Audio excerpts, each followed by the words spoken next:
Hello everybody, this is it. This is a video I've been honestly wanting to make for a long time. I've been a coward for not tackling it sooner, but I'm tired of living a life of fear for so long. I'm a better person now than I was since I started this channel. So today, I will be ranking all of the ships in Don't Starve. All of them. Every single one. It's a very daunting task, and one that will probably end up with me losing most of my credibility I've gained over the years that I've been a DST content creator. Might also earn me some threats too, but I don't care. I need to show the world what these ships mean to me. Please understand that what I'm about to say is entirely my opinion, and I respect your ships as much as I respect my own. Ships are a sacred part of any community, and I hope that I can respect that bond with the level of grace that it deserves. But enough talk. It's time we start. The first ship we'll be talking about tonight is the log raft. This is the first ever ship you'll most likely end up sailing away on when you start up Shipwrecked for the first time. Its stats are honestly nothing to brag about. It boasts the lowest speed in the game at 4 speed and a measly 150 health. Its reveal radius is also on the lower end of 1.5 times. This stat is just how much of the map is revealed when you sail around. This boat is intended to be the backup, the emergency plan. It's slow, it's weak, and it has no room for any attachments. The only upside of this ship is that it's super easy to craft and can be made with zero research. It's what you make when you can't make any other ship. Honestly, you can't get any more D tier than this, however. Do yourself a favour and don't even bother with this ship, and instead skip it for our next one, which is the bamboo raft. This is yet again another starter one. It boasts very similar stats to the log raft, sharing its health and reveal radius and lack of upgrade slots, but it does have one extra speed, which is enough to be a noticeable difference. Its cost is slightly different to the log raft too, requiring bamboo and vines instead of logs and grass. This should be everyone's starting ship. Bamboo and vines are something you'll find in abundance in the world of Shipwrecked, as long as it's not volcano season, so there's no excuse to bother making a log raft when this one exists. It's still not good by many means, but it's better than the alternative. If you have to make one, you make this one. C tier. A great ship to sail if you're just getting started. Old reliable. Just like Maxwell. But now we're moving on to the big leagues. The humble rowboat. This, my fellow viewers, now this is a ship. Boasting an impressive 6 speed, a healthy 250 health, and a 2 times reveal radius, this puppy is the first and only boat made at a science machine, costing you 3 boards and 4 vines. Not the easiest thing to get in a pinch, but you should absolutely make this at the first chance you get. It's got high speed, it's got decent health, and the most important thing, it's the very first boat that you can make that can accept attachments. Whack a sail on it, a boat lantern, and you have a very fast way to explore these treacherous waters no matter the time of day. Such a reliable ship, and one that sits proudly in B tier. One that you could be sailing around for the longest time. That is, until you find your forever ship. Our next group of ships are all made in the alchemy engine. So whilst until now ships have been linear upgrades, think of these next 3 as a pick and choose situation. There's no right and wrong answers for these boats, as they all come with their own ups and downs. First up, the cargo ship. This creature is slower than the rowboat with only 5 speed, but has 50 more health, bringing its total to 300, as well as a high reveal radius of 2.5, which all of these upcoming boats share, and the ability to accept mods, which again, something all of these ships share from that one. It's made at the alchemy engine for a pretty hefty 6 boards and 3 rope. Now, you'd think the only trade-off this boat has for its lower speed is its increased health. Wrong. As its name would suggest, this boat has 6 inventory slots. This, combined with a big backpack, will help you carry all of the new materials you'll need to be hauling around in the world of Shipwreck. Inventory space is sacred in this expansion, and pretty much any time in Don't Starve, so something like this is incredibly valuable. But its lower speed, and compared to the upcoming boat's lower health, means it has to sacrifice something for all of that space. Despite all that, an amazing ship. A tier. Quality, comfortable, and everyone can agree upon it. Just like Willowfrid. The second of our mighty 3 ships will be the encrusted boat.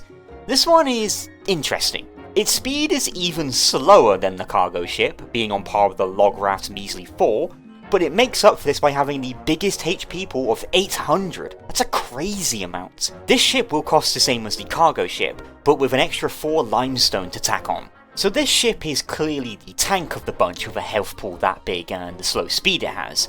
But did you know there's a little hidden extra about this boat? Well, it has 2 inventory slots, so it's kinda like a mini cargo ship, but do you know what else it also has? This boat, to make up for its lack of speed, has a hidden 4 times speed bonus whenever you ride waves. So despite its slow speed, you can actually end up sailing faster than some other boats if you're sailing with the wind. A tier as well. The ship is durable, it's slow to get going, but the possibilities are nearly endless with this guy, and it just might end up being your favourite. It's the WX world of boats basically. But now it's time for the final of the big 3. And we saved the good one for last, we did. We have the armoured boat. This boat shares the same speed as the rowboat at a very fast 6, and its health sits comfortably in between the cargo and crusty ship at a nice 500. Much like the other boats in this tier, it needs 6 boards and 3 rope, but also 10 seashells. Not the hardest things to find, but not the easiest either. But Ash, if this is the armoured boat, then why does the encrusted boat have more HP? Isn't it just better sans the speed? Well, no. You see, what makes this boat stand out as the toughest one is that it has 2 whole seconds of invulnerability after taking damage. For reference, most boats only have 0.66 seconds, but this one? You can't take any extra damage for 2 seconds after getting hit, making it amazing at surviving multiple hits in a row, like when fighting enemies that attack fast or multiple bad guys at once. So this ship is fast, boasts incredible endurance, and is able to stand countless blows from whatever gets thrown at it. It's my personal favourite of the bunch. This ship? This is Maxwell's, I'm afraid. That makes it our first S tier. That's the end of the mystical 3. These ships have their own ups and downs, and all are deserving a place in your shipwrecked endgame. But we're not done yet. We still got plenty more ships to look at. If you want more controversial opinions like this in the future, then make sure to subscribe and follow the usual channels. I'm on Blue Sky now, by the way, screw Twitter. So we've looked at our... oh, cool voice crack there, Ash. So we've looked at our early, mid and late game ships. How about we look at some character specific ships? And what better ship to look at than Wollani's? This girl has only one ship that's important, and it's technically not even a ship because it's a surfboard. Starting item for Wollani, this thing has the highest speed of any ship in the game, of 6.5. It does however have a measly health of 100, though due to how health decay works on boats, it still lasts for 2 days, and has a smaller reveal radius of 1.5 times. We are also back to boats that cannot use any attachments. You can make another one of these with 1 board and 2 seashells anywhere as long as you're playing as Wollani. High speed isn't the only benefit this surfboard has. As you can imagine, it also surfs faster. Hitting waves will give you a massive boost of speed, even more so than the encrusted boat. Not only that, if you play as Wollani, riding these waves actually grants you sanity as well. Super neat. Its benefits don't end there though. Despite it having no sail, you don't need to paddle it at all, which leaves your hands free for tools and any light sources when surfing around. Finally, it can also be picked up and carried in your inventory, letting you deploy it anywhere you choose. Such a healthy offering of perks for a starting item, especially in Shipwrecked. It's fast, it's cheap, and incredibly mobile. Only downside is that it's not the best when it comes to fighting, and the lack of upgrade slots really limit its potential. Still, super useful early game, and even late game if you need to quickly bounce somewhere. B tier. It's a personal favourite of Willow's as well. On the other end of the spectrum, we have Woodlegs and his sea legs. Oh boy, what a mother of a ship this one is. This thing has a faster speed of 6 knots? I don't know. But don't be deceived by that. This ship suffers a 50% acceleration penalty.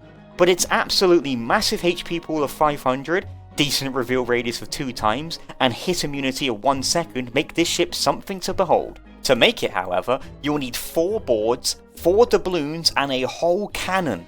This is the most costly out of all of the ships, but thankfully Woodlegs starts with literally all of that and is the only person that's able to make it. So you have a ship with decent speed, very high health, hit immunity, and good reveal radius, as a starting ship. What else can it do? How does an infinite ammo cannon sound? Yes, really. You can shoot this thing however many times you want, kill all the fish you want, smash all the boulders you want, dig up all the treasure you want, cut down all the trees. Oh my god, it's stupidly powerful and fun. It also has an infinite durability sail too. These permanent placements do mean you have 0 slots for your own upgrades, however.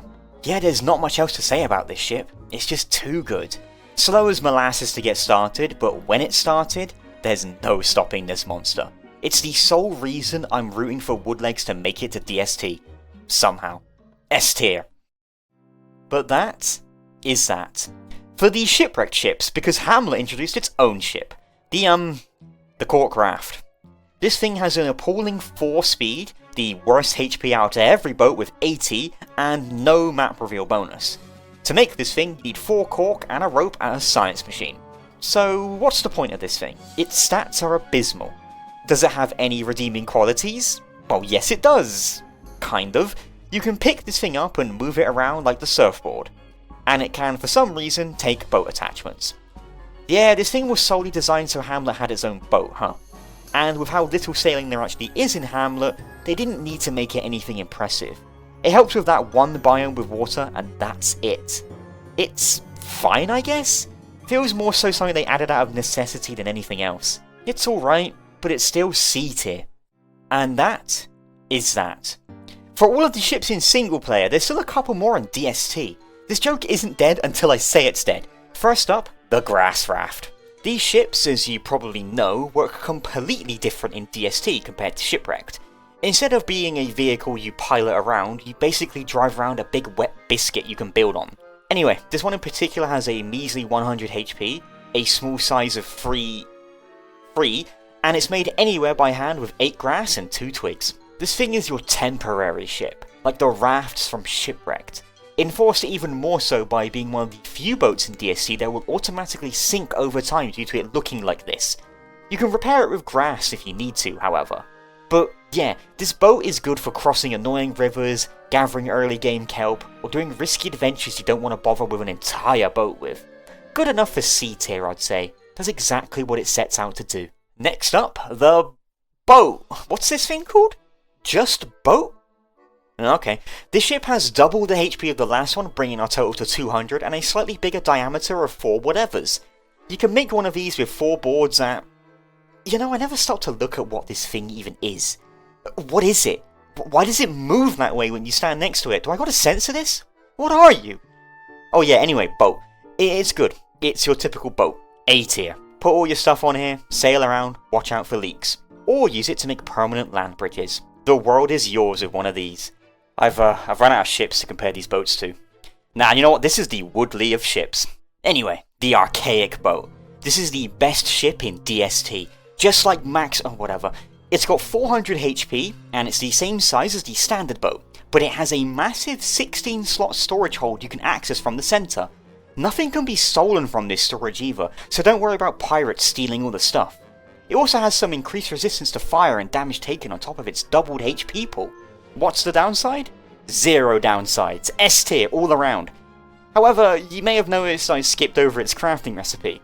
That's because it don't got one. To obtain this thing you gotta find it from buried treasure chests you find from Pearl's maps. And even then it's not a very high chance. So if you want to earn yourself the best ship in the game, you gotta get to plundering. Also be willing to rebuild all the stuff you probably already made on your existing boat.